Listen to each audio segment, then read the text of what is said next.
Good evening, ladies and gentlemen. Welcome to the regular meeting of the Burke County Board of Commissioners for Tuesday, May the 16th, 2017. All of our commissioners are present, along with the county attorney, county manager, and Madam Clerk. I would ask you at this time to please silence all of your mobile devices. Please place them on vibrate or turn them off so that will not be disturbed during the meeting.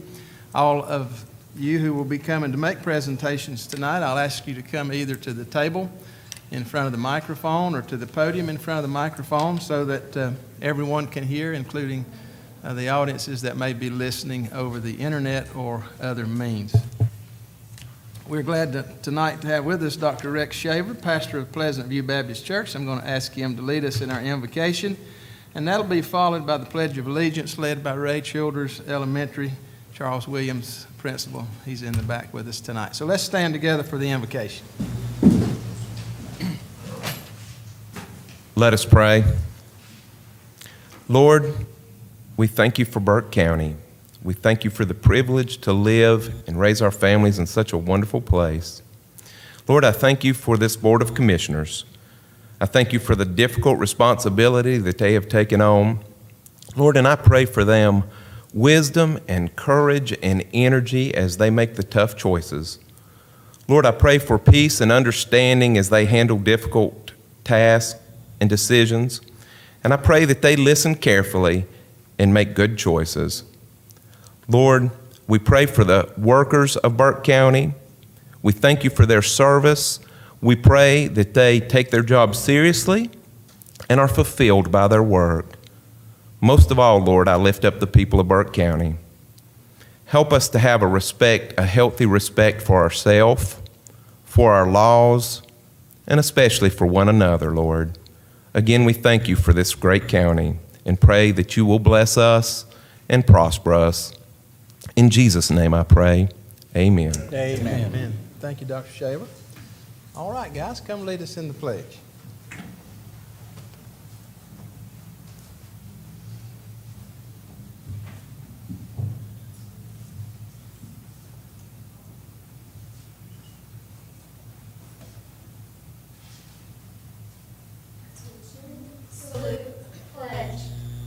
I pledge allegiance to the flag of the United States of America and to the republic for which it stands, one nation, under God, indivisible, with liberty and justice for all.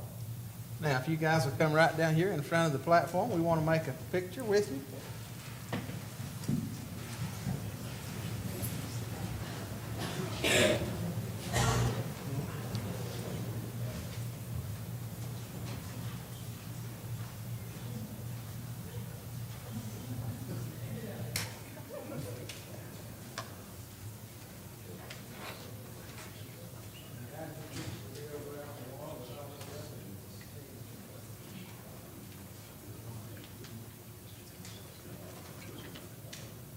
Guys, come on up here and get close so you get to the picture, okay?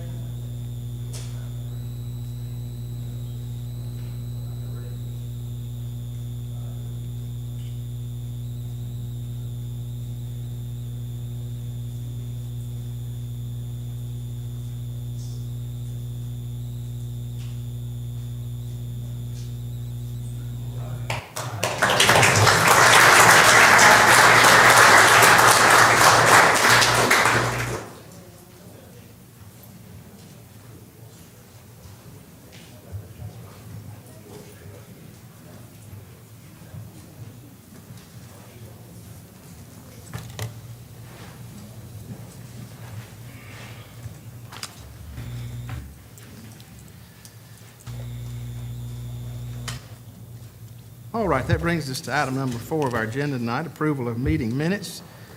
Gentlemen, you've had for your information in advance minute meetings for March the 7th, 2017, special meeting, March 17th, 2017, special meeting, and April the 4th, 2017, pre-agenda meeting. I would entertain a motion to approve these minutes. So moved, Mr. Chairman. Thank you, Wayne. All those in favor say aye. Aye. Opposed, no. All of us, Madam Clerk. Item 5 on the agenda is approval of agenda tonight, and let me Just note a few changes that you've had in advance.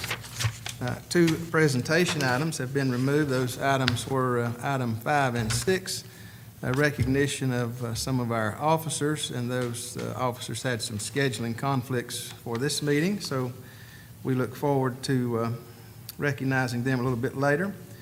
One item has been revised in the consent agenda, item number 10, and then 4 new business items were added, and 1 revised over in the decision section. Items 1, 2, 3, and 4 were added, and 6 was revised. So with those amended information, gentlemen, I would entertain a motion to approve the agenda. So moved, Mr. Chairman. Thank you, Wayne. All those in favor say aye. Aye. Opposed, no. All right, thank you. All right, this brings us to the presentation agenda, item number 6. Tonight, we have a special presentation, the first item, and I'm going to recognize Commissioner Wayne Avery for this presentation. Thank you, Mr. Chairman, for letting me do this tonight. We're here to honor a lady who has given of her time and service to Burke County for years and years. And Elsie Childers, I want you to come up here, and we want to truly honor you for your lifelong service to others. I've known Elsie, and I guess Maynard, you probably know Elsie longer than I do, but I've known Elsie at least 25 years, and she's always been an advocate for the eastern end of the county, and just a wonderful person. And I think when I first met Elsie, we were talking about the new library and senior center, which goes back 25 years, and we took and finally, through this board right here, we finally are building the new library, the new senior center, and we're going to build it for cash, Mr. Manager, right? So I think that is a big thing, because Elsie was part of that, Maynard was part of that, and there was some other people part of that. But Elsie has just had a lifelong service to this county, and this is how much, I could read this, but it would probably take me an hour to read this, but she's just been a wonderful person. But the things that I remember about Elsie, she was a trustee at the college. I think it was it 30-some years, Elsie? 30. And then she went on to be in the National Association of College Trustees, and I believe you chaired that and served on many committees at that time. And that's how I got to know you, through the college and whatever, back years and years ago. But she was a faithful member of the college, and really, I think it was Jim Richardson, the president back then, and whatever. So, it was just wonderful to work with Elsie on many projects. But tonight we're going to honor Elsie with the Order of the Longleaf Pine. And this is on behalf of our governor, the Honorable Roy Cooper, governor of North Carolina. And we're going to have a nice plaque here.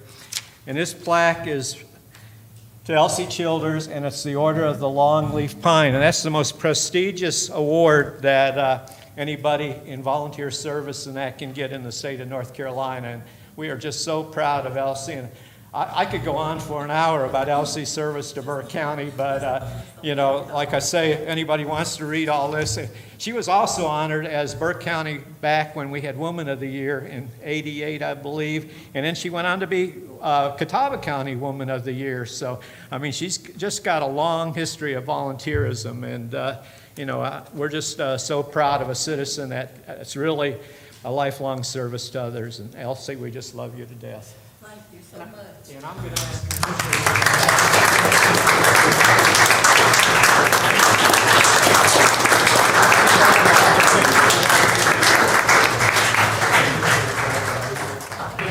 and also Karen was also received this award. Her daughter received the Order of the Longleaf Pine. So Karen, come on up here. We're going to get a picture with all the commissioners.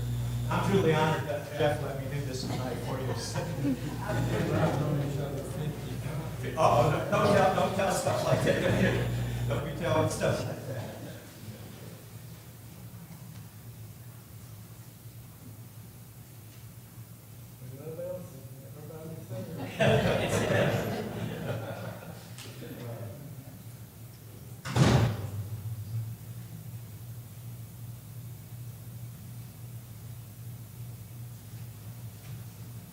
Good, thank you all. Thank you, guys.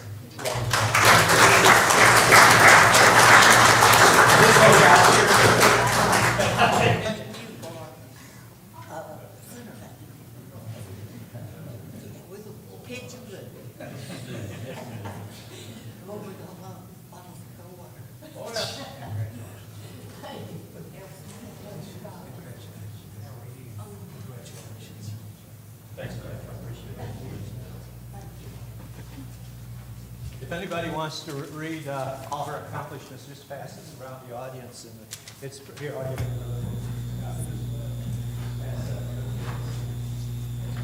lifelong service in Burke County.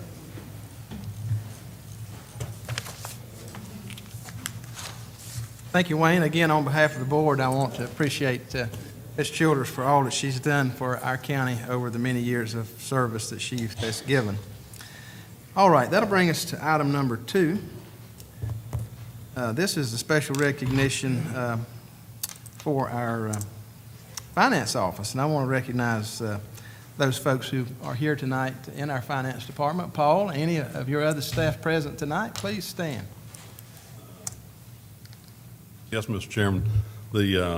Actually, the person responsible for getting this award is here, my Deputy Finance Director, Shirley Swanson, and I'd like to take this opportunity to publicly recognize her for her work. This has been something that I've been trying to accomplish since I've got here, and which was a long time ago. But it's taken to this point to have the staff and time and resources to get this in place. I know my counterparts, they've received the award for, years and years, so we're a little bit behind the curve, but we finally got here, and I want to take the opportunity to thank Shirley for all of her hard work, and the other staff in the county that invested a lot of time in pulling the information together in order to be able to submit the awards, or for the award. So anyway, appreciate everything she's done. So.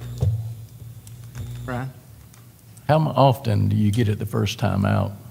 Well, it's rare that you get it the first time because the reviewers, once you submit, they come back with comments on, the areas that you need to improve on. I know back in the old days when I was at Cabarrus, back in the mid-'80s, we were fortunate enough to get it on the first try, but I don't know the percentage, times that it happens, but, it's a rare thing to get it the first time you submit it. And like I say, it shows dedication on this lady's part. And of course, again, the staff and other departments help contribute in their time, so don't want to shortcut them. But I think Shirley is the staff member primarily responsible for us getting this award. So. Okay, and then let me just give you a couple bits of information so you know a little bit more about what this achievement is all about. This certificate of achievement is the highest form of recognition in governmental accounting and finance reporting, and its attainment represents a significant accomplishment by government and its management. This is the first time Burke County has received this award, and the finance department, as Paul has said, is responsible, and it comes from the Government Finance Officers Association. So let's give Paul and all his folks a round of applause.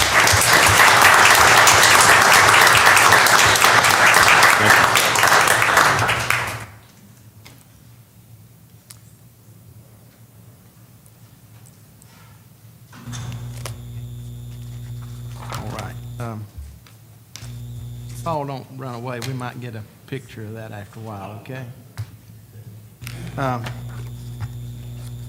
Item number 3, Burke County Public Schools presentation of financial data for the period ending March 31st, 2017. That'll be presented by Keith Lawson, Schools Finance Officer. Keith. The elusive one is here. Right. Thank you for allowing me to present Burke County Public Schools third quarter financial results. The first slide in front of you and on the screen represents Burke County Public Schools' various funding sources.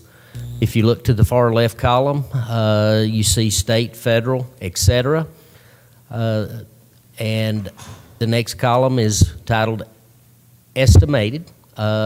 You can see that our total estimated revenues for the 2016-17 operational year are $106 million. The next column, current, represents our March year-to-date results this year, with the next column titled Previous, representing last year. So there is a comparison year to year, so the data is hopefully meaningful to you all. State, as you can see, is the lion's share of our funding in the school system, with you all, the county commissioners, being our second largest source. If you look at our current versus our previous state funding, you can see year to year, we're up just over $700,000 in spending, $56,042,000 versus the current year of $56,779. That through 3 quarters, which would represent 75% of the year, we've spent approximately 73.1% of our funding. Also, let me point out that although the spending in state funds is up 1.4%, you might expect to see a much larger increase year to year. Burke County Public Schools funds consist primarily, we're labor intensive, obviously, 'cause we teach students. 83% of our entire budget is payroll related. That's salaries and matching employer benefits. The average teacher pay increase this year was 4.7%. And then the average increase in employer matching benefits was approximately 5%. So in sum total, you would expect our spending to be up significantly more than this year to year without reductions, and I'll explain some of those reductions just a little later in the presentation. Next is our federal funding sources. We're basically on target there year to year. Our local funding, as you can see, we've actually spent about $100,000 less at this point this year versus last. Our school nurses, you can see that line, there is a substantial increase, although the funds themselves, the total's not a huge number. What's represented there is one, you all were generous and gracious enough to pick up funding 1 additional nurse position this year. So what's represented there is 1 additional position as well as the wage increases for nurses. Next line item, charter schools. There again, you see a significant increase. Enrollment in our charter schools, our largest and primary charter that we fund is New Dimensions. The enrollment there is up 25 students year to year. Then we have our virtual charters, which also are up slightly. So that accounts for the increase on that line item.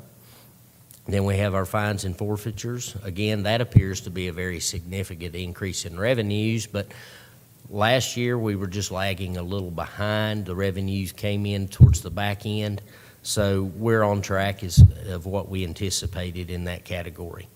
Next is one of those line items called fund balance, or our savings account, which is always of great importance and curiosity to many.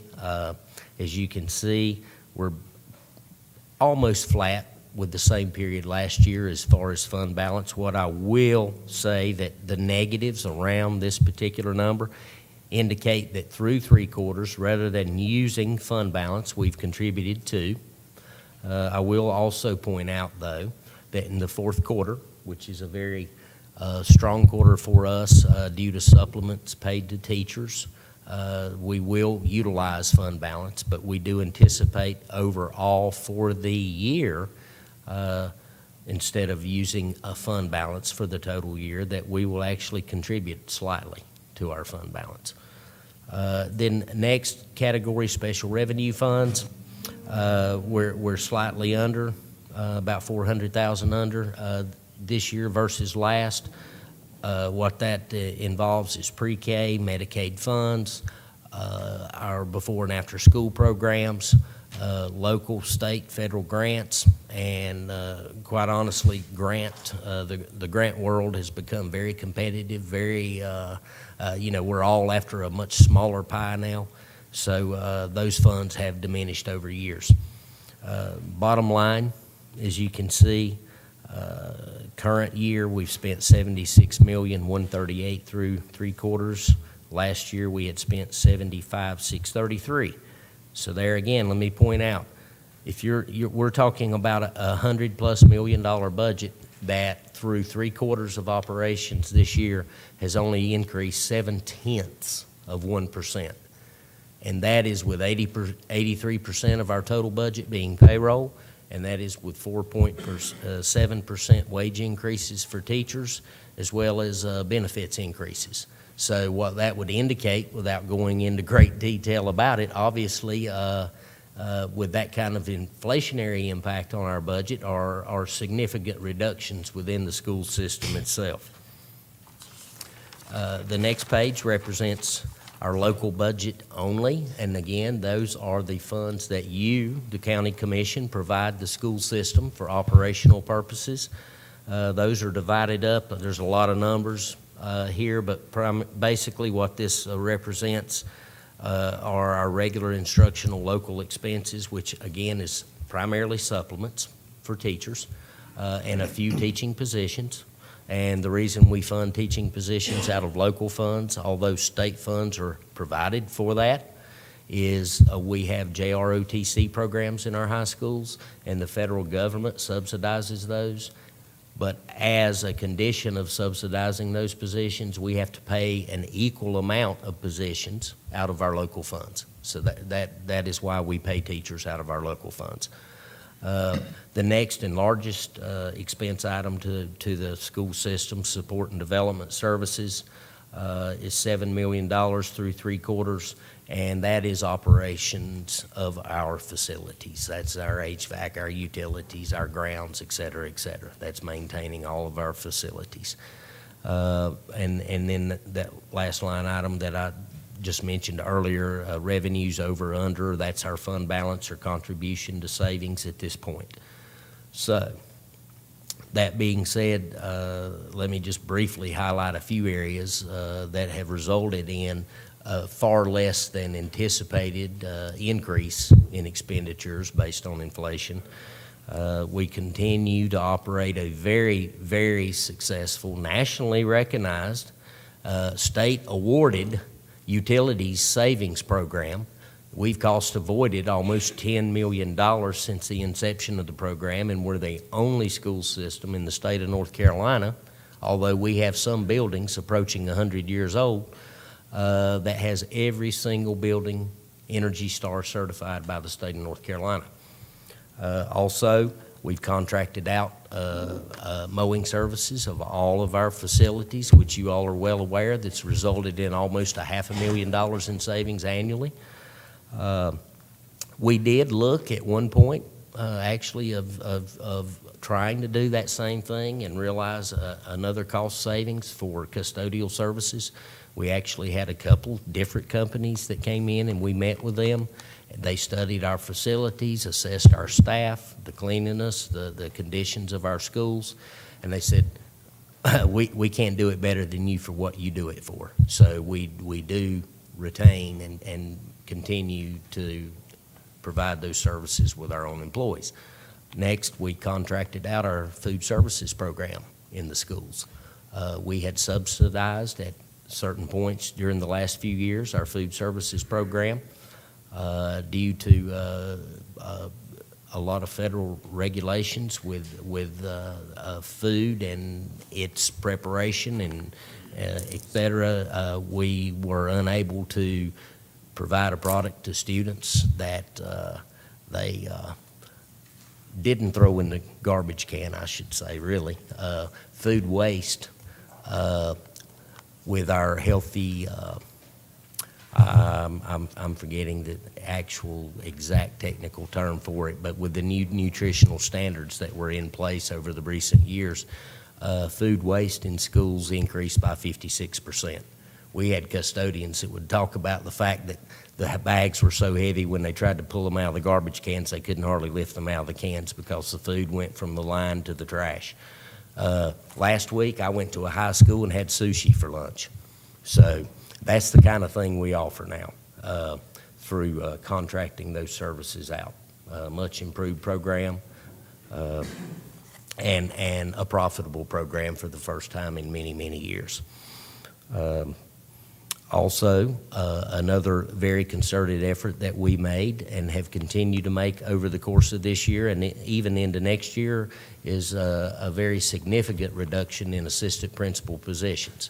Not that they're not needed, It's just the funding from the state's so minimal for assistant principal positions that we had no recourse but other than to comply and try to operate within those confines.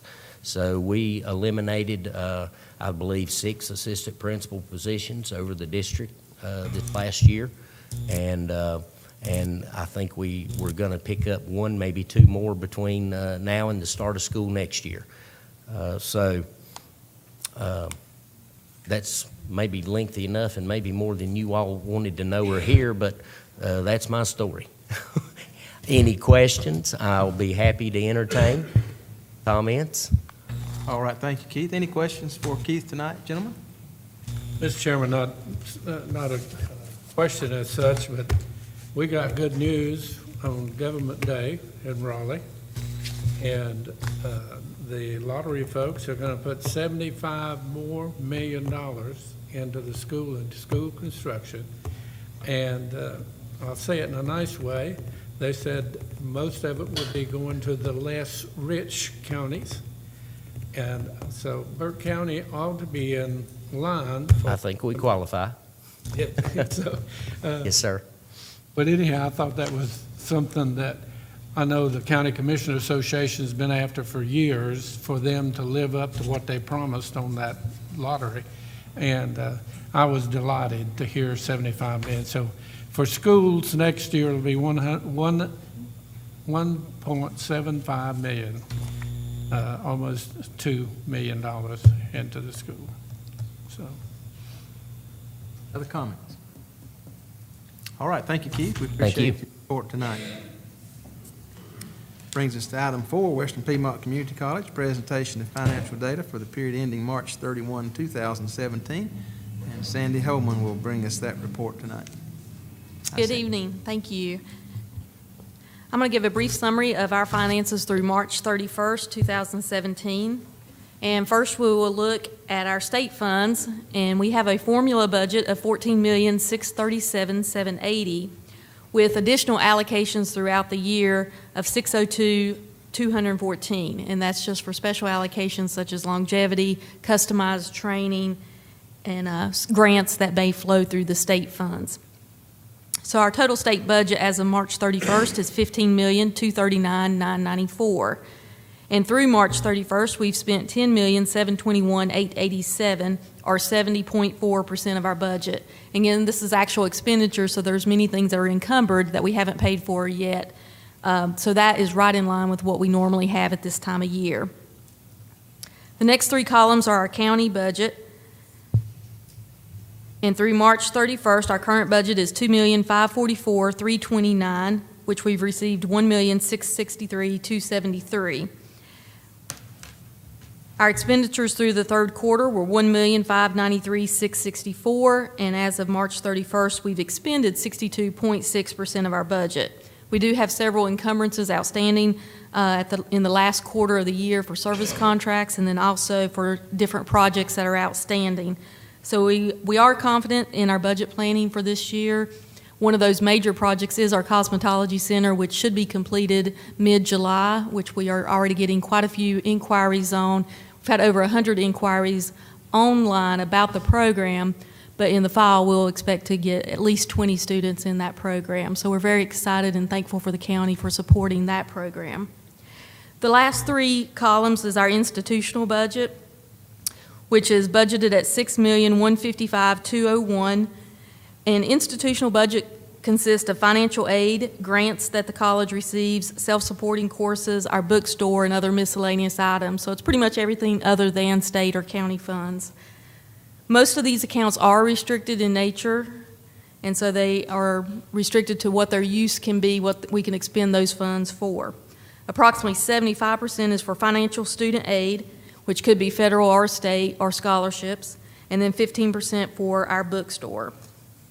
And so through March 31st, we spent $5,666,375, which is 92.1% of the budget, which is in line because that covers most of the fall.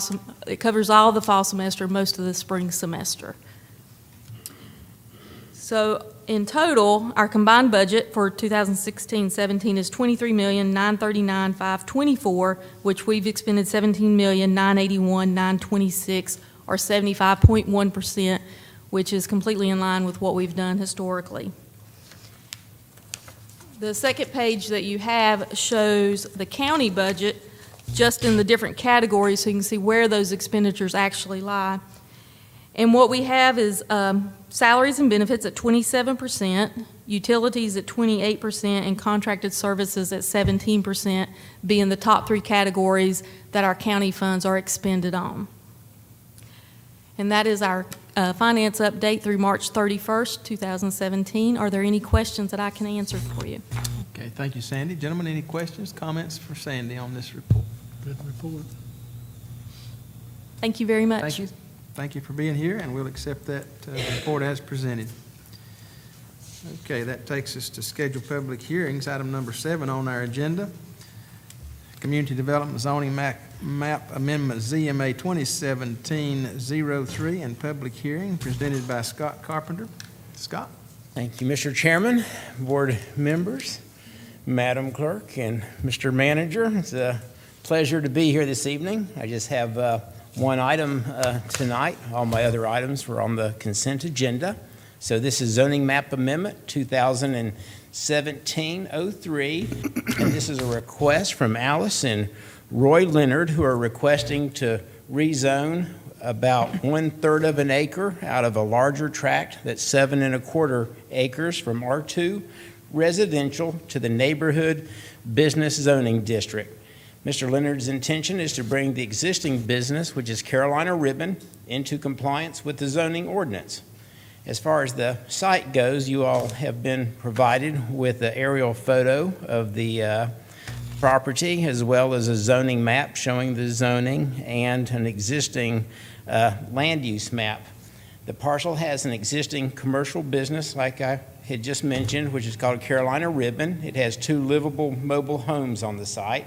It has a single-family home, at least 2 other non-livable mobile homes, and several other small buildings on it.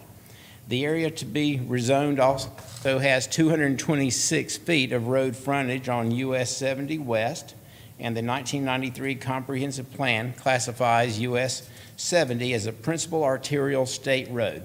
As far as the zoning goes, to the north of this property is zoned R3 residential. To the south is industrial, as well as some R2 residential. To the east is Glen Alpine's extraterritorial jurisdiction. And to the west is R2 and R3 residential zoning. There's a mix of existing land uses surrounding the property, which includes residences to the north, residence, some vacant land, as well as a nursery and junkyard to the south. And to the east are residences and a mobile home park. And to the west are some additional mobile homes mixed with residences, single-family residential. The parcel is also located within the Interstate 40 Corridor Overlay District. The parcel is located within the WS4 water supply watershed. There is public water to the property, but there is no public sewer in the area. Therefore, any development or expansion will require environmental health to approve an addition to the septic system and to inspect the existing system for compliance. As far as conformity with the comprehensive plan goes, this falls under our 2016 to 2030 Burke County Strategic Land Use Plan, which is what we use for this rezoning case, and the subject parcel is located within a primary growth area. Primary growth areas are located within and directly adjacent to existing municipal corporate limits. Primary growth areas are areas of existing development, and they should have easy access to infrastructure, utilities, and transportation corridors such as Interstate 40 and US 70. These areas contain a mixture of residential, commercial, and industrial land uses. Higher density development can be anticipated in these areas. Conformity with the Burke County zoning ordinance, currently the existing commercial structure and commercial use are not in compliance with the zoning ordinance, but the change that's being requested would make them in compliance with our zoning ordinance. The planning board met on March 23rd, 2017, and they heard this case, and they voted unanimously, 7-0, to recommend approval of this rezoning to this board. If you so choose to adopt this zoning change, you would also be asked to adopt a consistency statement, which has been provided.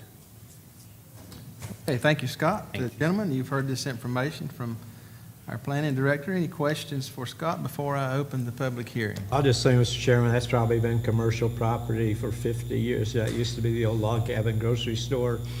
It's probably older than 50 years that property's been commercial. Mr. Chairman, I got all my questions answered, except I did want to ask one. Scott, due to the very limited parking, which seems to be a problem up there, but anyhow, have you received any calls or comments, either negative or positive, since we had the pre-agenda meeting? I have personally not received any. I'm not aware that staff has received any as well. That's all I Any other have. questions? All right, thank you, Scott. At this time, I'd like to open the public hearing. Is there anyone present to speak to this item tonight?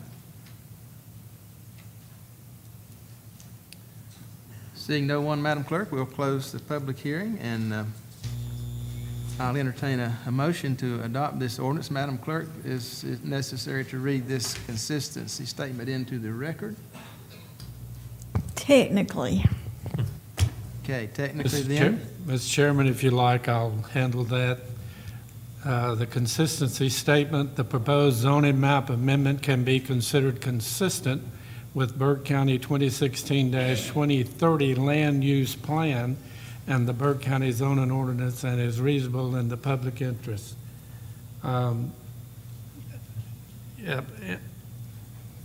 Adopt the ordinance number 2017-11, amending the Burke County zoning map, and adopt the corresponding consistency statement.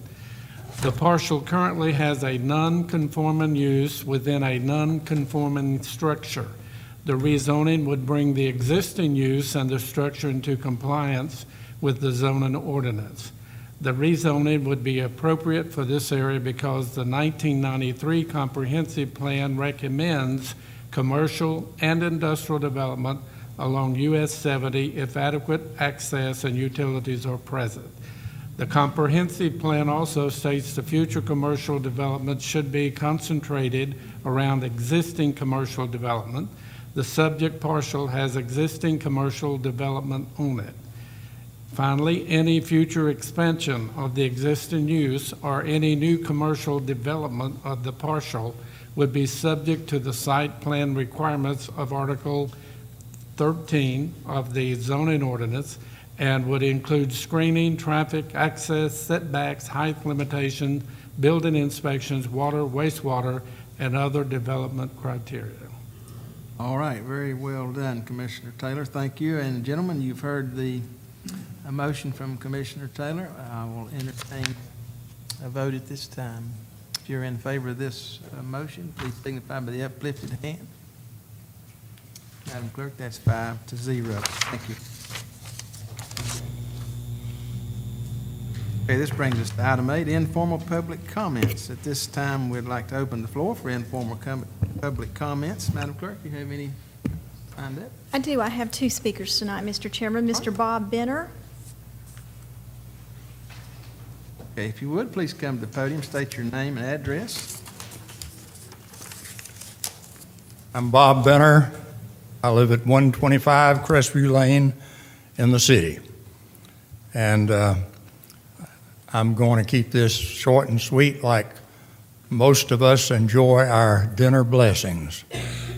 I'm speaking in support of the resolution in opposing the buffer law. And just to give you an idea where I am speaking from, I was on two committees or two groups that studied the Lake James issue back several years ago. In addition to that, I also was on a committee that helped establish the Catawba River Trail.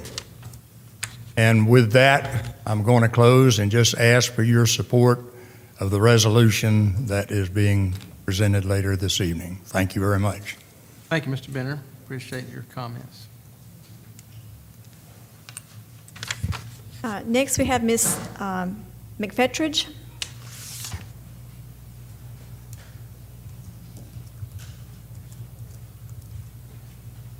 Hi, my name is Faye McFetridge. I live at 1184 Belvedere Lane, Morganton, North Carolina. I'm here, and I don't know if I'm too late. It's about the proposed shooting range across the river from me in the Johns River Wildlife Land, or whatever you want to call it. I found out about it tonight at 20 to 6. I had just got home from work, so I drove down here. Initially, the shooting range was going to be Wolf Pit Road, which is well beyond the Lex James community. That was objected to by the people who lived there, who have probably more political clout and more money than the people that live down the Johns River. So it was rejected. Then it was moved to Duckworth, I believe, is the road. Again, the community came together and protested it. The community opposite the Johns River has not had the time to even know that this was happening. Literally, I found out about it at 20 to 6.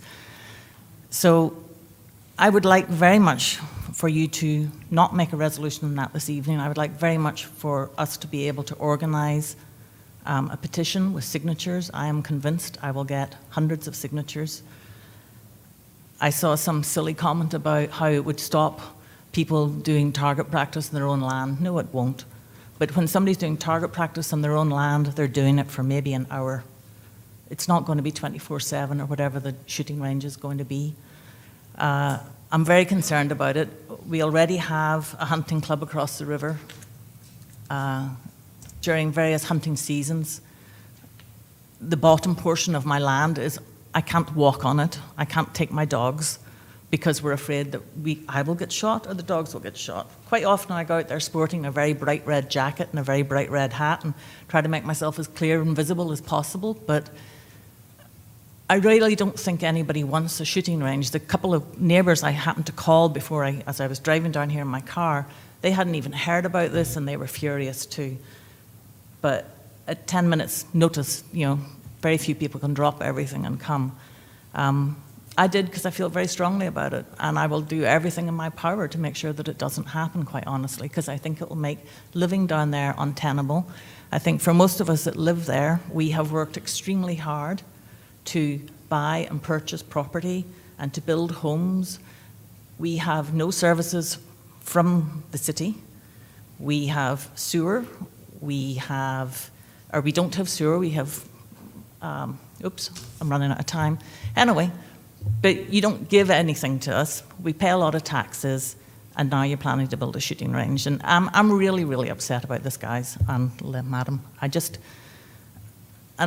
I think myself and my neighbours, I think we'll do everything we can to stop it. So, and I better leave because it's 30 seconds remaining. Okay, thank you very much. That's all the cards, Mr. Chairman. All right, thank you, Madam Clerk. This brings us to item number 9, consent agenda. I'll ask the county manager to review the consent agenda for us. Thank you, Mr. Chairman. You have 14 items. First, clerk appointment to the Council on Aging. Number 2, clerk Drexel Planning Board, ETJ reappointment. Item 3, clerk Recreation Commission appointment, reappointments and removals. Item 4, community development, acceptance of park and trails easements from BWE Land LLC within and to the Water's Edge subdivision. Item 5 is community development, approval of road right-of-way dedication easement for Fonta Flora County Park for the access road to the new Linville access area. Item 6, community development, lease for the Linville access area with Duke Energy. Item 7, community development, MOA for Duke Energy funding support of public recreation facilities, Crabtree Watery Hydroelectric Project number 2232, Watermill Road access area. Item 8, finance application for public school building capital lottery funds. Item 9, finance capital project ordinance for the new elementary school. Item 10, fire marshal contract for fire protective services for Oak Hill Fire Protection Association Incorporated and Longtown Fire Department Incorporated. Item 11, JCPC, approval of county plan for Burke County and funding allocation. Item 12, Tax Department EMS collections report for March 2017. Item 13, Tax Department tax collection report for April 2017. And the final item, item 14, Tax Department release refund report for April 2017. All right, thank you, Brian. Gentlemen, you've heard the consent agenda presented by our county manager. I'll entertain a motion to accept it as presented. Mr. Chairman, I make the motion that we approve all 14 items as rendered. Thank you, Mr. Taylor. All in favor say aye. Aye. Opposed, no. That'll be all of us, Madam Clerk. This brings us to items for decision. Item number 1, North Carolina Department of Transportation State Maintenance System Government Drive. That'll be presented by our county manager, Brian Steen. Thank you, Mr. Chairman. Members of the board, you may be familiar, we are in the process of working with the North Carolina Department of Transportation to take over Government Drive, and we're just needing to do this more as a formality than anything else. If you'll consider the resolution, please. All right, thank you, Brian. Gentlemen, you've had the resolution before you to review. Are there any questions concerning this resolution? Hear none, I'll entertain a motion to approve this resolution. So moved, Mr. Chairman. All right, thank you, Maynard. Gentlemen, you've heard the motion. All in favor signify by the uplifted hand, please. Madam Clerk, that's 5-0. All right, thank you. This brings us to item number 2, resolution supporting federal community and economic development programs.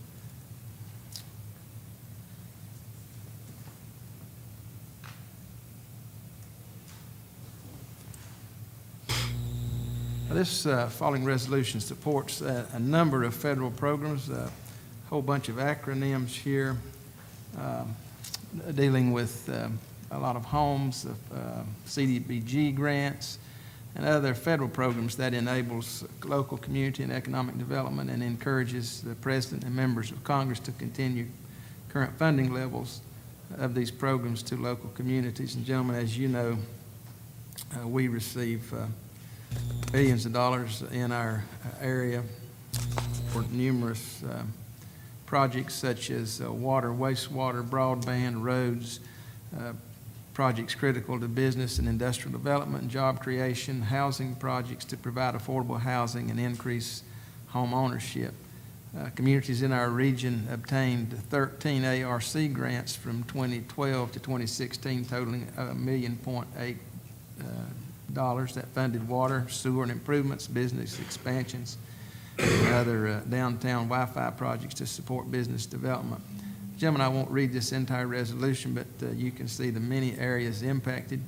And this is simply to encourage our federal representation to remember how these monies affect our local areas. So, gentlemen, you've seen the resolution. I'll entertain a motion at this time. Mr. Chairman, I move to adopt Resolution 2017-09. Thank you, Scott. All those in favor of the motion, please signify by the uplifted hand. Madam Clerk, that's 5-0. Thank you, gentlemen. All right, that brings us to item 3, resolution in support of a firing range in Burke County. And gentlemen, again, you've had this resolution before you. I'll just comment on a few things, and I do appreciate the public comment we've heard tonight. And let me say, first of all, that this proposed range would not be a county facility, it would be a state facility. We've had lots of inquiry, lots of interest in a firing range in Burke County from numerous citizens. And as was mentioned in public comment, this has been proposed in several different locations. This is a new area that has the wildlife folks have recently purchased. And earlier, we presented a resolution that included support for an indoor range. And at that time, we had not included support for an outdoor range. So this resolution generally is just letting the state folks know that we are in favor of an outdoor range on this particular track, if that's possible. Please understand that the state wildlife folks will go through their complete vetting process. It is not anything they have settled on at this point.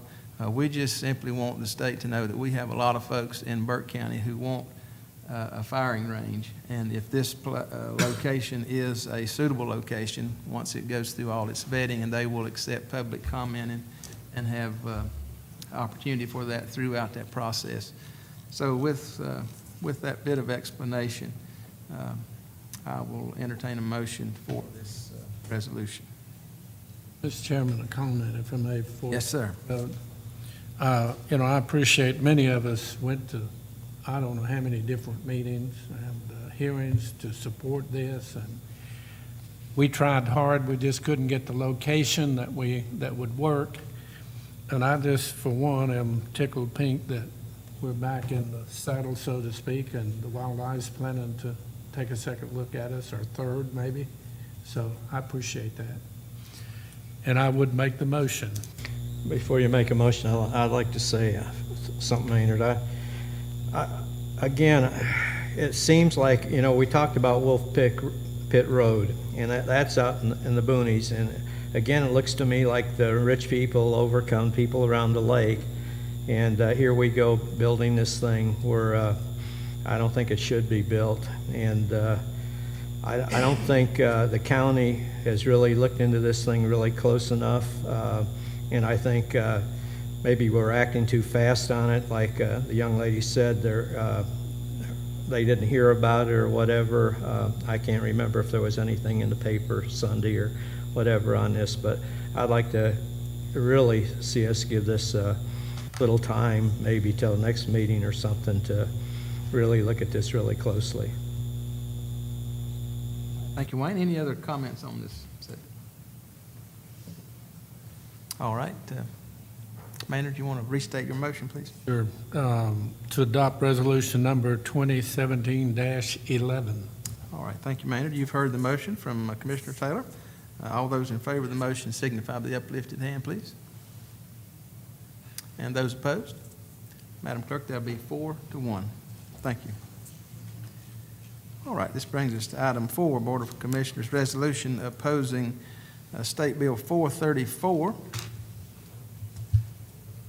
And Maynard made mention earlier that a number of us as commissioners were in Raleigh this past week for County Assembly Day, and we had opportunity to spend a lot of time with our own representatives, Senator Daniel as well as Representative Blackwell, along with other representatives in the area who are situated along the Catawba River and would have particular interest in Senate Bill 434.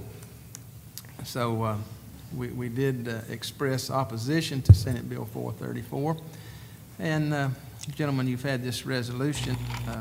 I'll just read a few highlights. Essentially repeals all of Burke County's environmental buffer zoning ordinances that apply to Lake James and the Catawba River in Burke County, and also limits any local entity such as Burke County to enact or create any environmental buffer greater than the state or federal standard, and specifically excludes the adoption of temporary rules as provided in this section to protect water quality standards and uses as required to implement basin-wide water quality management plans for the Catawba River Basin. So I'll entertain a motion to accept this resolution. Mr. Chairman, may I have a moment? Yes, sir.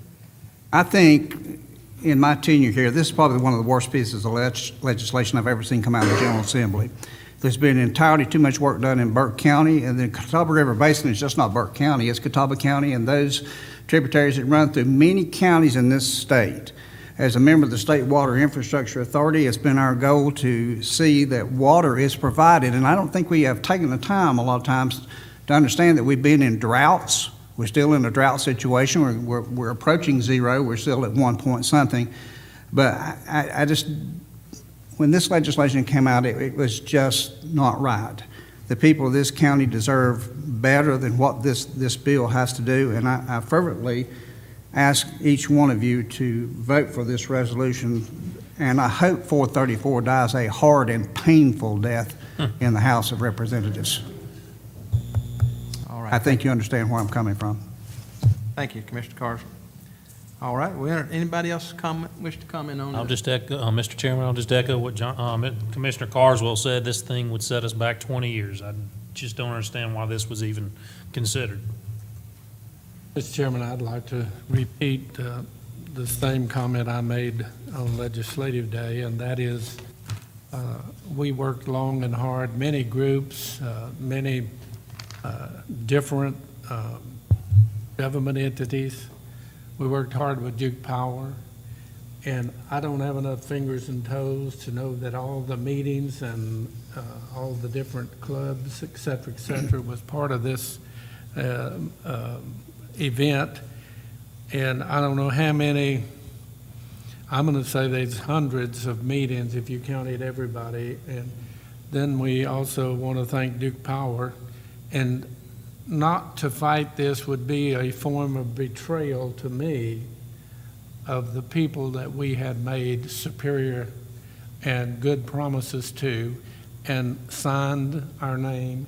It is in granite, so to speak, that we agreed to this beforehand, and I don't want to betray those folks. So, yeah, I'm happy to support, we oppose this resolution. I mean, we oppose this action on the, from the government on the banner or the setback buffers. All right, thank you. Any other comments? All right, now we'll entertain a motion. Mr. Chairman, I move to adopt resolution number 2017-10. All right, thank you, Commissioner Carswell. You've heard the motion, gentlemen. All in favor, please signify by the uplifted hand. And those opposed? You with us there? Yes, okay. 5-0.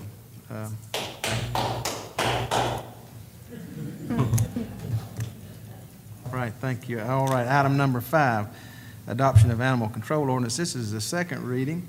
As you recall, last month we adopted the animal control ordinance, and because that ordinance was not adopted unanimously, it's required to be read a second time. So, gentlemen, you've had the ordinance before you.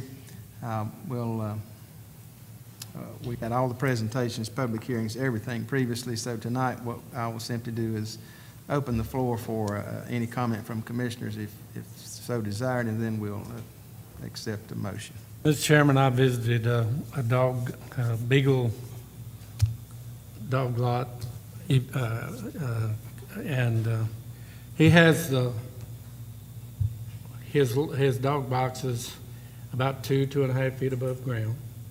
He has a 4-foot wire, and your ordinance is calling that it'll be 6-foot wire. And I still maintain that that's absurd, to create a 6-foot high fence for an 18-inch high dog is absurd to the point that it just costs people a lot of money and no benefit and no better environment for the animal. And I repeat that is, I'd like to see that changed. And also I'd like to see, I noticed in the ordinance that we're still 0 to 10, and then we pick up 10 and above. So you got two numbers that are very conflicting. And when am I a 10 on the lower end, and when am I a 10 on the higher end? All right, thank you, Commissioner Taylor. Any other comments on this? Mr. Chairman, I still am going to oppose this because I still think that I think Joanna and Lieutenant Massey did a good start on this, but I think there's a lot of questions that are still be answered, and I still feel that the animal rights people haven't had their say completely in this thing. And if I was going to do it over again, I would include a commissioner and some of the animal rights people and the president committee we had, but I just don't think that their message was heard, and I think we're going to adopt something that we're going to regret in the long run. Thank you, Wayne. Any other comments? I would remind the audience that this animal control ordinance, there is also a companion zoning amendment that'll be coming that we chose to delay. Scott, where are you? Is that still on target for next month? Have any? Yes, sir. Yes, we made the amendments and turned them in today. Okay. So I would encourage folks to take a look at that. If there's any comments there, we'd be interested in hearing those coming up. So this is not the zoning amendment that we're adopting or hearing again tonight. This is the animal control ordinance. And with that explanation, I will open the floor and accept a motion to adopt ordinance 2017-08 on its second reading. Do I hear a motion? Mr. Chairman, I move to adopt ordinance 2017-08, second reading, effective August 1st, 2017. All right, thank you, Scott. Those in favor of that motion, please signify by the uplifted hand. And those opposed? Madam Clerk, that would be 3-2. Thank you, gentlemen. All right, this brings us to item number 6, County Manager Award of Construction Contract for EMS Station Number 6. Brian. Thank you, Mr. Chairman. Members of the board, you are aware that we went out to bids for construction of a new EMS base down on the Miller Bridge Road to serve the southern portion of our county. As a result of our request, we had 10 bids received. The lowest bidder is Green Building Corporation at $422,700. All the bids are much higher than anticipated. I had asked when we were developing the agenda packet about the opportunity to try to negotiate a little lower price with the low bidder, and received information back a few days ago, and I just don't see where it would do us a lot of good. I don't think for the long term. This building is expected to serve at least 50 years, and I don't believe the changes that were offered to reduce the price would be in our best interest, and I would ask the board to consider moving forward with the lowest bidder for $422,700. And that would be as if the budget is adopted with the money that's been recommended for that project, because there's also some special inspections that will need to be done to make sure that the project is done properly and the soils are proper, and other things that we just need to do as part of the entire project. All right, thank you, Brian. Gentlemen, you've heard the information, and you've received information from Brian previously. I'll open the floor for questions, comments on this item. Mr. Chairman, just to understand, Brian, we still are in budget at the 422. Well, it will be within the budget that you're about to hear about shortly, that's in the recommended, so yes, sir. And again, you had 10 bidders. If it only had 2 bidders and you saw a price like this, I'd say reject the bids and let's go back to the market. But when you have 10 independent bidders, and this is what they say the lowest price is, as reluctant as I am to request you approve this, I do that. Other questions? All right, gentlemen, this is a project that we have also been working on for some time to provide better service to our folks down in the George Hildebrand area. So at this time, I'll entertain a motion for this. Mr. Chairman, I move to accept a bid from Green Building Corporation for the amount of $422,700 for construction of EMS base number 6.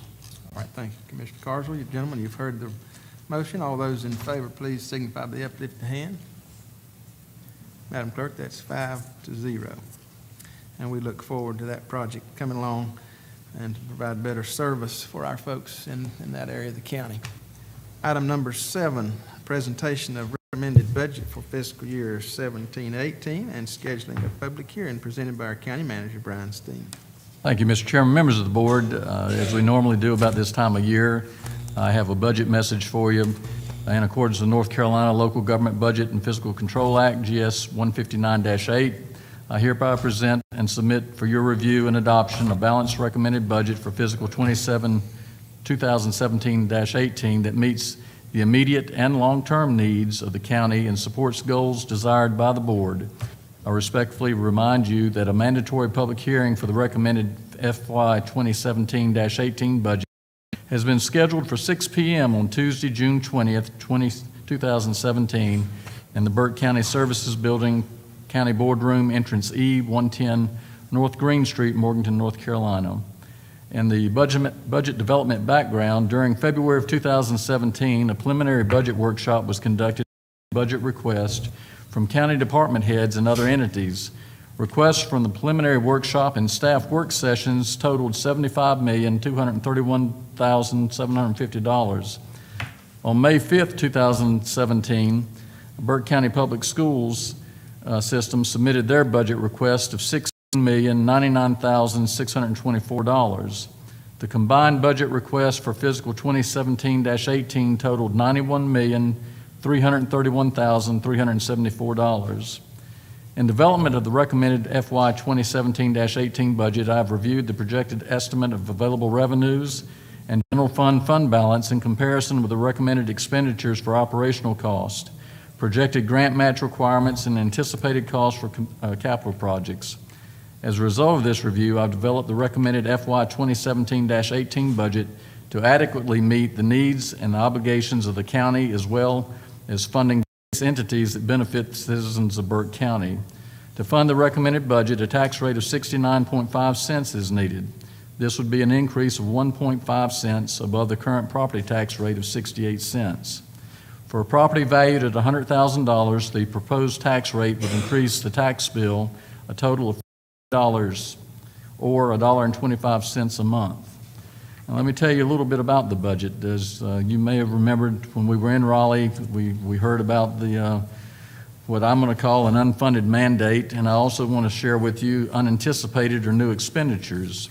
For fiscal 2017-18, the county has been obligated by the state to provide new mandated funding for elementary education and recent actions by local municipalities in Burke County that have shifted responsibility for the provision of drug investigations and enforcement to the county. Further expenditures attributable to social issues and the opioid epidemic increased significantly.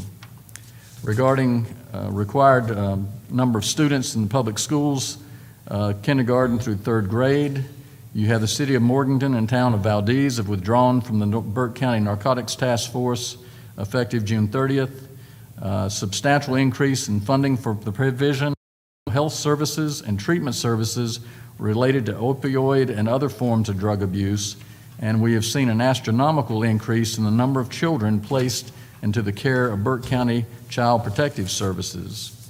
As far as the budget theme, the FY 2017-18 budget theme is the effective utilization of available funds to provide required services and simultaneously position the county for short-term and long-term success. The recommended budget enables the county to address salary issues, which make recruitment and retention of skilled employees difficult, as well as the ability to move forward with two major capital projects, being construction of a new jail and EMS Base 6. The recommended county expenditures are intended to provide direct benefits to our citizens through the provision of services, continual updating of critical technology components and software, and completion of capital improvements that will position us for success in the future.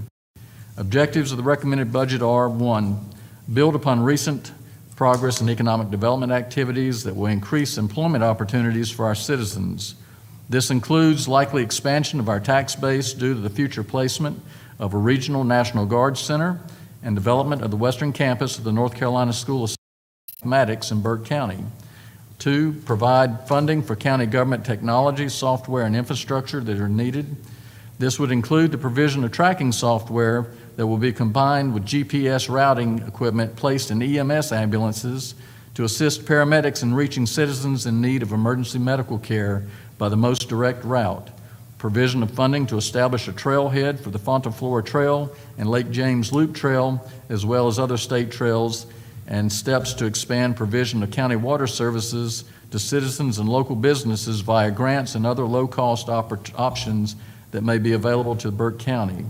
Provide adequate funding for public schools, the community college, and mental health. Provide citizens with improved intellectual and social services through the appropriation of capital funds for Western Piedmont Community College, appropriation of funds towards the expansion of the Burke County Library in Valdez, opening of the new East Burke Library Senior Center facility in Hildebrand, improved medical services, emergency medical services with construction and operation of EMS Base 6 in southern Burke County, and services that provide a safety net to our most vulnerable citizens. Also, the implementation of a salary range revision for approximately 1/3 of county job classifications certifications.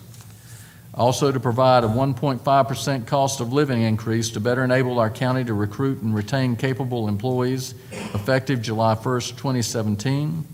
Provide additional compensation for deputies who have, attained college degrees relevant to law enforcement, as well as intermediate and advanced state law enforcement certifications, which indicate the deputy has improved his or her ability to serve the citizens of Burke County. Continue our performance-based merit pay process in order to retain effective employees, and provide additional employee training to improve service delivery to citizens. Last, continue a review of service delivery methods to identify opportunities to stabilize or reduce cost. As far as revenues, except for the proposed tax rate change, there are no significant increases projected for other revenue streams. You can refer to the budget document for more specific information. Expenditures, as noted above, I've worked with county staff over the past several weeks to analyze requests and determine actual needs that should be incorporated into the recommended budget. For fiscal 2017-18, I recommend a total budget of $85,188,879, which is $6,142,495 less than requested. As in the past, on expenditure containment, management will continue to implement a variety of methods to contain cost of day-to-day operations through effective management, oversight, and ongoing review of opportunities to reduce cost and improve service deliveries. As far as capital outlay for fiscal 2017-18 will be restricted to expenditures identified in the budget and approved by the board. And at this time, sir, I present with you the recommended budgets. Right, thank you, Brian. I would remind you that this kicks off a process that will begin with the budget workshop meetings that will begin May the 30th at 3 p.m., June 6th, 4 p.m., June 8th at 3 p.m., and June 13th if needed. And with that information, I'll entertain a motion to acknowledge receipt of the manager's recommended budget for fiscal year 17-18 and to schedule a public hearing for Tuesday, June the 20th, 2017 at 6 p.m. or as soon thereafter as persons may be heard.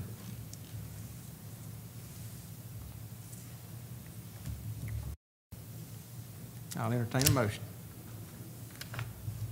So moved, Mr. Chairman. All right, thank you. Johnny? All those in favor of accepting this motion, please signify by the uplifted hand. Madam Clerk, that's 5-0. Brings us to item number 8, Community Development, request for legal action for code enforcement. This will be presented by Bradley Kirkley, Zoning Administrator. Thank you, Bradley. Thank you, Mr. Chairman. Good evening, members of the board. Tonight I bring for you a situation that's been ongoing within our files for a period of well over a year. Began back in June of 2016. It is regarding matters dealing with 2617 Barrier Loop. For those of you who are not familiar with where Barrier Loop is located, it's located north of Morganton, NC 181, just past Oak Hill Elementary School. Barrier Loop is a subdivision of approximately 20 homes to which the source of the complaint originated from. We had a petition that was provided to us back in June of 2016 with 20-plus signatures there on it regarding matters of property at the Barrier Loop location owned by James Dean Pageant. The property since that time of 2016 has had numerous junk vehicles amongst the property. Before the photo with you here tonight, and as included within your packet, numerous vehicles have come and gone from the site, some of which are tagged, some of which are not. The origin of these vehicles is unknown to this department. Reason being, we have reached out on numerous occasions to try and establish contact with Mr. Pageant through certified notices, written letters, notices delivered to his last known address, all of which have come back null and void. The reasoning for tonight is to request for the board to adopt and allow us to seek legal counsel and review from our county attorney to pursue legal action to reach a resolution regarding this matter. Before you, I included a timeline of the events and the situation that's led to this point. And in short, gentlemen, we have exalted our regulation and enforcement from our local ordinance. I'll be happy to answer any questions that you may have. All right, thank you, Bradley. Gentlemen, you've heard this information. You've had the information provided for you. Any questions for Bradley at this time? Mr. Chairman, has there been any contact with him since our last meeting? Not since pre-agenda, no, sir, which is the standard protocol as led to this point. We have not had any feedback from Mr. Pageant. As I spoke to Chairman Britton earlier, we did have a secondary complaint noticing some other issues out in that same general area, which we've tried to address beginning this week from a code enforcement standpoint. The property there, even though it's addressed as Barrier Loop, does front NC 181, which, as we all know, is a major thoroughfare. The property is all zoned as R2, which does not allow for a salvage yard or for nuisance vehicles, which is a violation of both the zoning ordinance as well as the solid waste ordinance as adopted by the county. Any other questions, comments for Bradley on this matter? Right, with that, we'll entertain a motion, gentlemen. So moved, Mr. Chairman. Right, motion being to direct the county attorney to proceed with legal action against Dean Pageant at 2617 Barrier Loop Road in Morganton for failure to comply with the environmental compliance ordinance. All those in favor, please signify by the uplifted hand. Madam Clerk, that is 5-0. Thank you, Bradley. Thank you, sir. Brings us to item 11 on our agenda tonight, reports and comments. We'll first hear from our Finance Director, Paul Imes, Deputy County Manager, County Financial Report for the period ending March 31, 2007. Thank you, Mr. Chairman, members of the board. The report you have in front of you, I've got broken into general fund section, and then the second page is an enterprise fund section. So if you look at the general fund page, the revenues I've got broken down into the major segments that the county has more discretion over: property taxes and interest penalties and sales tax, and then all other revenues, the bulk of which are related to state reimbursements for DSS and health and those folks. So if you want to look at the revenue section first, property taxes through 9 months, we've collected 98% of the budget, a little over $42 million.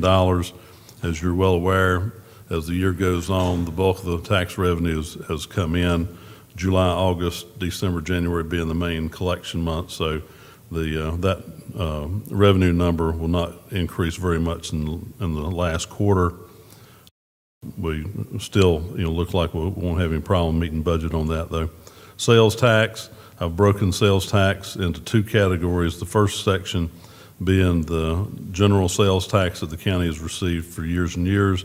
You'll notice that through 9 months, we're at 75%, so we're right on target for meeting revenue budget for that.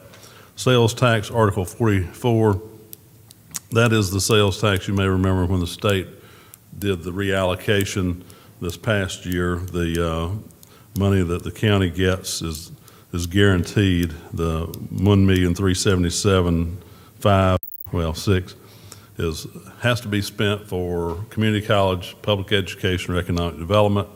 Here we've decided to say that the Article 44 tax is going to the public schools, which in turn freed up an equivalent amount for the county to do capital projects and one-time things with. And as we get into budget, we'll discuss that more, I'm sure.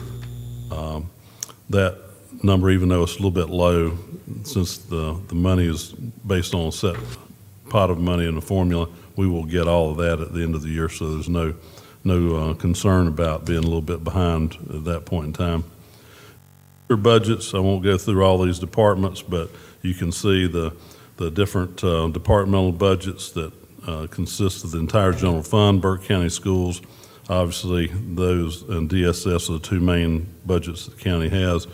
The school budget, as Keith referred to earlier, you can see it's 73.5% spent. The reason it's not 75 is school nurses. We get a bill for that quarterly, so the number's a little bit skewed on that. But unless there's some savings in school nurses, that number will be entirely spent. DSS, they're almost 75%. The one thing I want to point out there, because the expenditures lag a month, so actually we're probably a little bit percentage-wise ahead of budget. But you remember the issue of foster care. In all the general fund budget, the only program that's a concern to me at this point in time.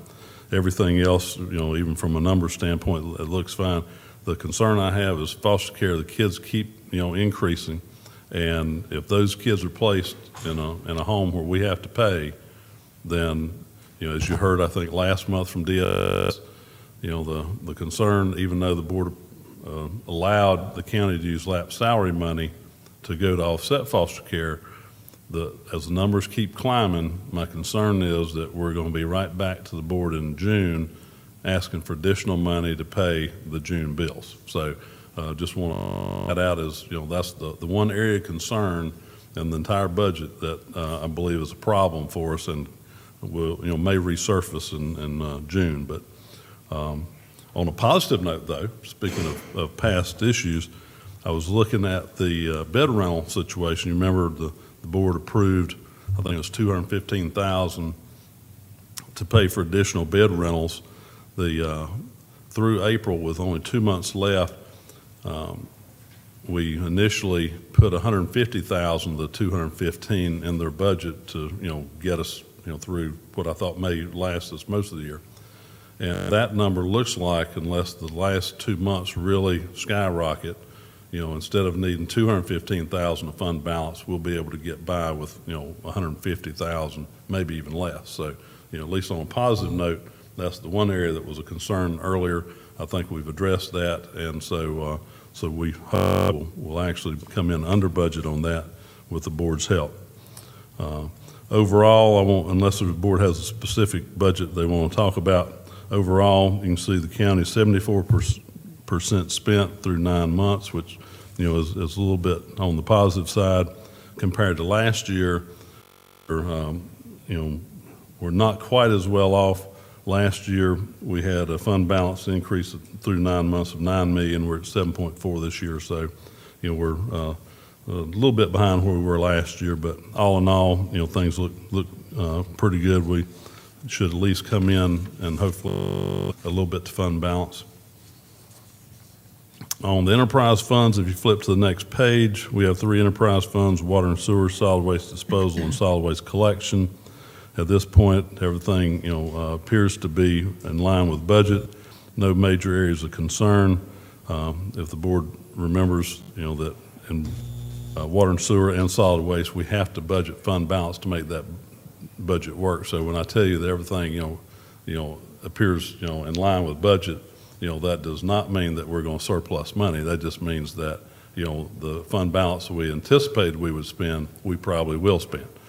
Don't want to get too lose sight of that we're because those 2 funds, again, another budget matter, but those funds obviously are in need of additional revenue sources. So but overall, through 9 months, everything looks like it's in line with budget. No major concerns other than foster care. All right, thank you, Paul. Gentlemen, any questions for Paul on this report? Mr. Chairman, please. Paul, I want to go back to DSS a minute. Okay. We had voted to allow DSS to use over $1 million of lap salary money to try to continue to make the child protective services sustainable. And I got notice this week that there are now over 240 children in the program. A lot of those children going out of county. I know this is a shot in the dark. If they come back to us, or if they're going to ask for another $500,000 or another $1 million before the end of the year? Well, the complicated factor with that is, when they came to us back in April, I think they had estimated it was going to be roughly $1.2 million. Now, in foster care, when you spend money, depending on what classification those kids are in, you get reimbursed either 84% or 50%. So, you spend a lot of money, but you get, at least half of it back on most expenses. Well, when the board allowed them to use lapsed salary money, then the lapsed salary money also has revenue attached to it. In general, 50% of anything they spend, they get back. Again, depending on program, they may get more than that back. So I think, and going from recall, but I think in April, when we addressed that, it was like $346,500 of county money when you net off the revenues from foster care that they were actually going to need. So 346,000 county dollars, which then in turn means if they're taken from lapsed salary, which again is, we're assuming 50-50, then they actually need right at $700,000 in lapsed salary money.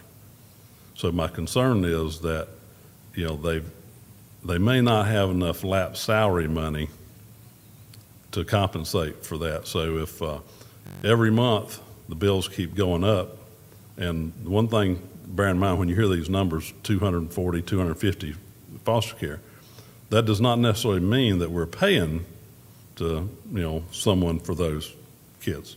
We look at a lower number that's in paid placement.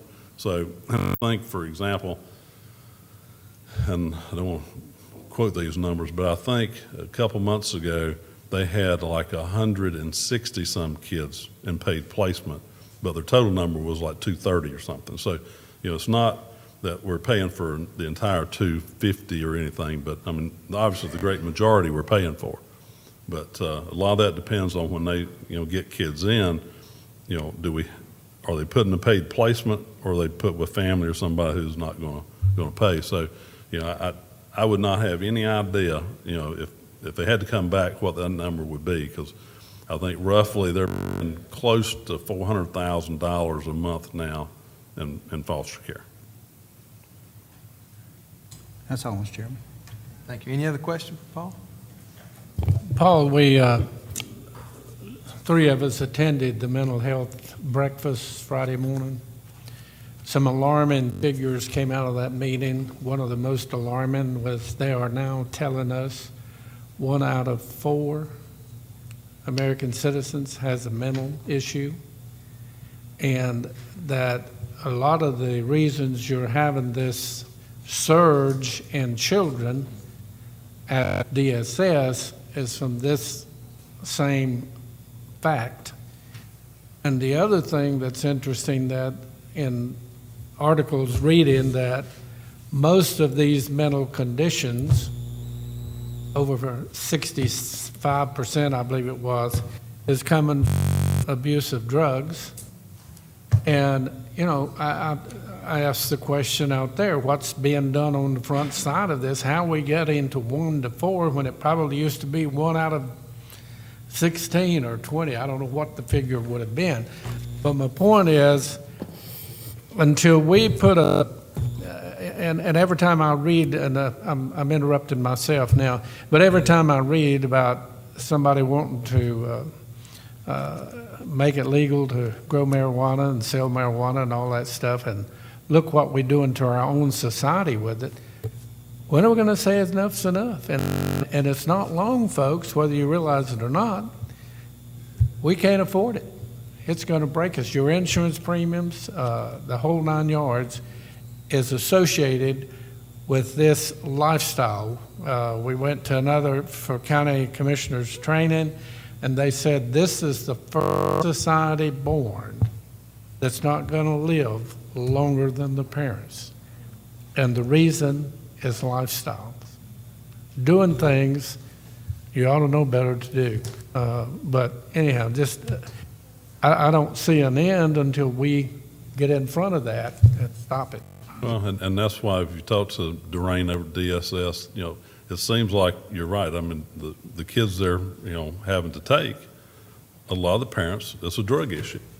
And so, you have this problem, and until that, levels off or, curtails, which, nobody seems to think that's going to happen, then you're going to keep taking kids out of foster care. You're still going to have to pay them, to take care of those children. You can't, leave them in that environment, and you can't, throw them on the street. I mean, you got to spend the money to take care of it. So, yeah, until you curb the problem, you're going to, DSS is like trying to hit a moving, because, you can put money in foster care that you think will take care right now. Well, in 2 weeks that, you're way past that. So, and that's one of the reasons I think in the budget, you'll see, the recommended budget is additional funding to mental health. We've got to start doing something to help start that. Since that's a federal entity, why is that the county's responsibility? Why isn't the federal government and the state taking care of that? Is a question that we should be asking all the time. But Scott, do you, Johnny, remember how many suicides in Burke County last year? Was it 27? It was a lot. It shocked me. I don't know Yeah, the exact number, but it was just shocked me. The point I'm going to make is we can keep putting money behind this, but that's not going to stop it. We're going to end up not doing what needs to be done on the front end that you and I have no control over to stop that. Other comments? Just one bit of information, just as of today, we had 250 children in foster care. Last year, this time, we had about 201. So it gives you some idea how rapidly these numbers are climbing. 167 of that 250 in paid placement, some 83 or so in non-paid placement. So these numbers just continue, and it's in epidemic fashion. So, all right, gentlemen, you've heard Paul's report. I'll entertain a motion to accept it as presented. So moved, Mr. Chairman. All those in favor of vote saying aye. Aye. Opposed, no. That's all of us, Madam Clerk. I will remind you concerning the recommended budget will be posted to the county's website, and you can view or download that within the next 24 hours, Madam Clerk. That seems. I think Steve said it'll be as soon as we adjourn. Okay, so with eagerness, you can pull that up tonight and read it all night long. Okay. Let's see. All right, that brings us to item number 2, reports and comments from the board. And we'll start with our attorney, Mr. Simpson. Mr. Chairman, nothing for me tonight. All right, thank you, J.R. Wayne. I believe in in a part of your agenda, you should have a report on the airport or 2 meetings, so that'll be. Mr. Chairman, I am going to give this, I just received it about 11:30 this morning. We had our Air Quality Committee briefing and motor vehicle inspection maintenance presented to us at our meeting. And the good news is that we're one of the counties that will be removed from requiring emission control. Even there's 26 counties that's happening to, and you will still have to have your vehicle inspected, but it will not be emissions inspected. The savings to the 26 counties is $4.3 million back citizens' pockets for doing that.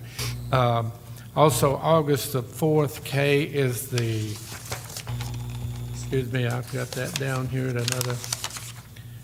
August the 4th will be the Western North Carolina Air Quality and Water Quality Conference, and they'll start taking registrations for June and July for that meeting. And they'll have the topics posted, et cetera, et cetera.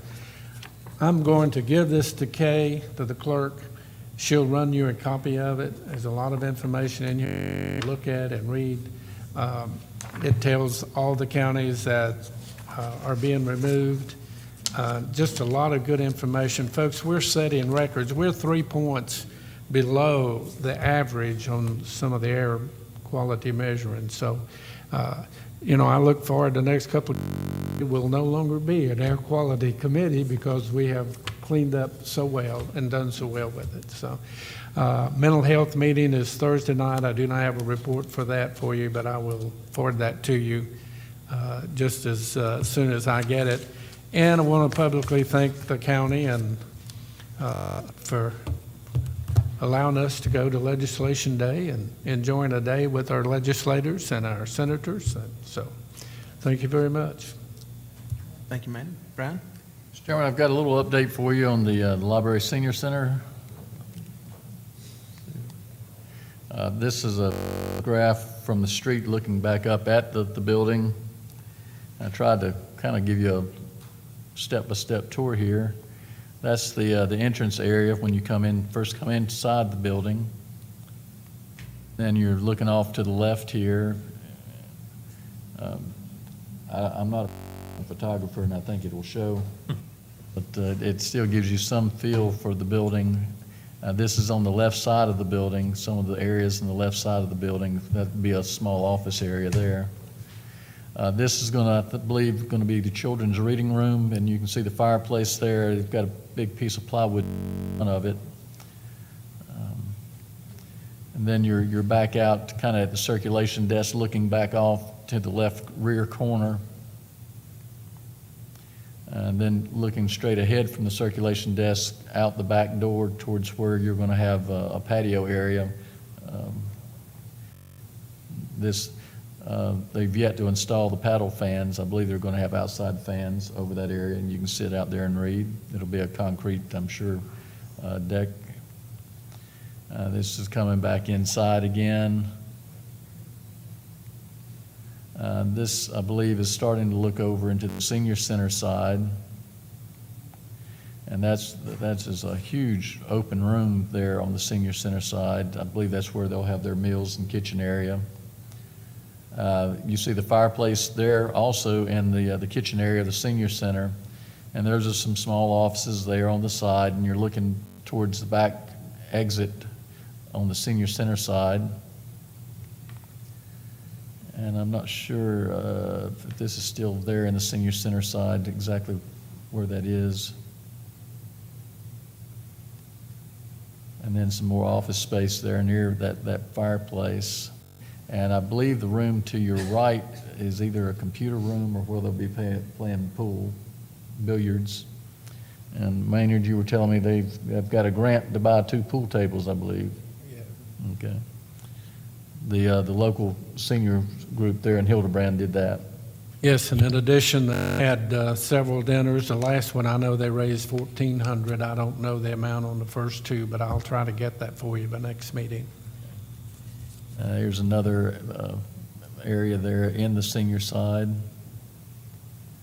And this is looking up at the back of it on the end of the building, really closest to I-40. And you see the patio on the back side there in the shaded area. And this is looking at it from more the Hildebrand side. And they were starting to set the outside units for the heating and air system. Another one there on the back side. And finally, this is the final photo, I believe, on the side closest to the main street that goes through Hildebrand. What I anticipate doing is June meeting, I'll take our IT folks and Roxanne and Jim Wilson, and we will do an actual video walkthrough. Hopefully the construction will be far enough along that we can do that, and they'll have some paint and some flooring down by then, but it is getting very close to being finished. All right, thank you, Brian. Yes, we will have a grand opening somewhere in The last Friday in July. Yeah, we need to give ourselves a little bit of time. And I've asked the Jim Wilson, the library, and Roxanne if they would to provide me with some pictures of their old space looked like, and we'll be able to contrast it with the new space. And we will need to have a discussion on May 30th about some additional funds that we have available to bring back some things that we're unfortunately having to cut to get it to the $3 million point. but it's a capital fund that we had forgotten about, that has the funds that would add back in the movable wall, the side parking lot, and some other things. I think it would be, would we catch a dickens of a time if we had a nice facility and didn't have adequate parking space. That would be a happy experience. So I do want to come before the board to get formal approval to do these things with funds that are available for bringing some of these things back in. Thank you, Mr. Chairman. All right, thank you, Brian. Mr. Carter? Thank you, Mr. Chairman. You do have a copy of my library report in your package, and I would encourage all the citizens of the county to take advantage of the many, many programs that the library has to offer. I also attended a JCPC meeting and a health department meeting, nothing out of the ordinary of those two, just general business. The Burke Cooperative Water Board met this morning. One of the significant factors from that is some of the infrastructure problems that are now occurring in many of the water entities, especially in Morganton's getting ready to do a 5-year plan. Obviously, some of the pipes in the ground in Morganton are well over 100 years old, so there is going to be some infrastructure problems there as well as in the county. On April 26th, I went to Oxford, North Carolina, for the presentation of the State Water Infrastructure Authority 5-year master plan with DEQ Secretary Reagan and Director Kim Colson. This master plan went out to most all of the cities in the state as well as county managers to identify the same thing that Morganton has just discovered, that there are many, many, many infrastructure problems that over the next year will probably cost counties and cities to the tune of $30 to $40 billion just to replace that infrastructure problems that they're having. Also, the NCACC, the County Commissioners Association, will be presenting in regions in the state. President Fred McClure has taken on the matter of opioid abuse. The Commissioners Association will be making presentations in the regions. The first presentation was very well attended. There will be one in the West, and I hope that we all will be able to attend that along with interested individuals in the county. Also, as a sidebar, I'd like to wish the sheriff his 6th or 7th, 49th birthday yesterday. Not quite sure which one it was, so you want to tell us which one it was, Sheriff? So happy birthday to the sheriff. Thank you, Johnny. Commissioner Mowley? Thank you, Mr. Chairman. I was just wondering if Brian put in the budget for a drone, because his propensity for these pictures, I could see you really getting out, flying over some of the structures that we're building. I think that would be cool. That being said, Smart Start has been, our meeting will be in 2 weeks. It was postponed due to vacations. Recreation did not meet. We did have a tourism development authority meeting this morning. I gave you first quarter numbers last time about visitation, how much it was up year over year. They're doing a fantastic job at the visitor center, Ed Phillips. They stay extremely busy. It's amazing the number of folks we've had in there this year. In April, we had 309 documented visitors. Of those, 35 were relocation. And it's amazing how much many of the staff say it's not just looking to come in and purchase homes and relocate here. They're actually looking to come in and start small businesses or purchase small businesses. And so this is a trend that's really been growing, so it's quite exciting. And we're just getting into now when the busiest time for relocations are, which are the months of May and September. And I will say it was voted on the top tourist destination in the county this year is Fauna Flora Brewery. All right. Thank you. Thank you, Scott. Madam Clerk?